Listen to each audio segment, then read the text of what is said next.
देखंतु दीर्घ एक मास हो गला ममिता मेहर एक निरीह झील को जो भाई भाव में हत्या करागला एवं तापर ताकू पोड़ी दिगला एवं टिक टिक करी काटी ताकू पोती दिगला। परवर्ती अवस्था ये घटना जितेबाला सर्वसाधारण प्रकाशित है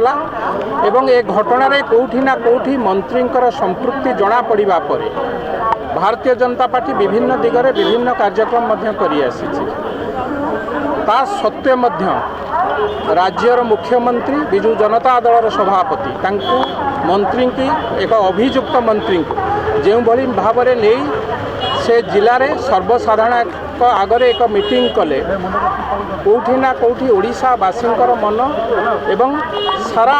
नारी जाति पर एक असम्मान सूचक है। भारतीय जनता पार्टी विभिन्न कार्यक्रम करिछि आंदोलन ठारू आरंभ करी रास्ता रोक पर्यंत एवं आज ओडिशावासी की स्टेशन सामने भुवनेश्वर स्टेशन सामने आम ये करूँ ओडिशार विभिन्न अंचल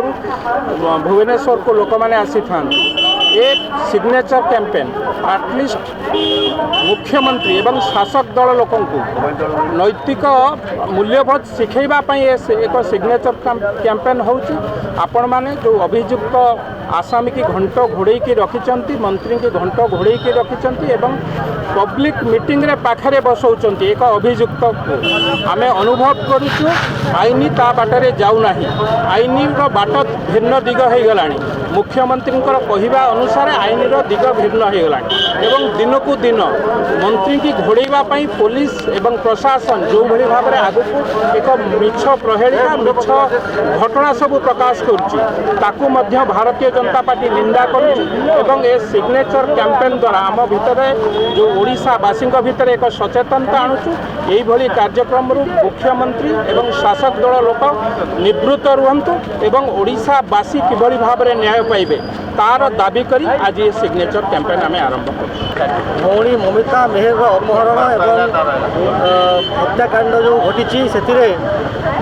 भारतीय जनता युवा मोर्चा विभिन्न समय विभिन्न कार्यक्रम करिछि। आमे एसपी ऑफिस घेराव कार्यक्रम करिछु कुशपुतलिका दाह कार्यक्रम करिछु एवं बहु जगह आमे मंत्री मान को कला पताका दे प्रतिवाद मध्य करिछु। विभिन्न जगह जिला मध्य बंद होइछि। आज युवा मोर्चा पक्षर यही मास्टर कैंटीन ठारे आमे गोटे अवेयरनेस कैंपेनिंग सिग्नेचर कैंपेनिंग करूछु। आमे ओडिशावासी जनवाक चाहूँ जे एपर्यंत मुख्यमंत्री कहीं से निजे गृह विभाग मंत्री हे राज्य मंत्री दिव्यशंकर मिश्र को घंट कहीं गोड़ाउंट यही प्रतिवाद स्वर एक भिन्न प्रतिवाद स्वर आम करूँ लोक अवेयर करूँ जे पर्यंत दिव्यशंकर मिश्रंकर इस्तीफा न जे पर्यंत तदंत ठीक भाव में जाना सीबीआई तदंत होना से पर्यंत लड़ाई जारी रही। आज आम यू सिग्नेचर कैंपेन आरंभ करूँ विभिन्न जगह आगामी दिन में भारतीय जनता युवा मोर्चा कैंपेनिंग आरंभ कर मुख्य उद्देश्य है आज्ञा आम मुख्यमंत्री को जनईदेवा चाहूँ माननीय मुख्यमंत्री को ममिता को न्याय केबे मिलिबो अंध मूर्ख बधिर सरकार ये आमर माने केबे नारी को न्याय मिलिबो दोषी को लेकिन पाखे बसौंट आज दोषी को घंट घोड़े रखिकी मुख्यमंत्री आम ओडिशावासी कौन चेतई देवा चाहूँगी जे साढ़े कोटी ओडिशावासी भूल एका तांकरी दल ठीक तांकरी दल ये आम से माने जनसाधारण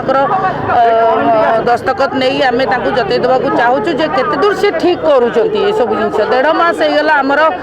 दाबी आमर अनशन आमर तार किसी प्रतिफलन तांको पड़ूनी आम तुरंत माने चाहूँ मुख्यमंत्री यार किसी हस्तक्षेप करंतु दोषी को दंड मिलू दोषी को घंट न गड़ातु नारी जाति को सम्मान दिंतु आमको एतिकी आम एतिकी अनुरोध करचु जे अंध मुख बधिर होकर गादी न बसंतु मुख्यमंत्री आम ओडिशार नारी मानक आमको न्याय मिलू।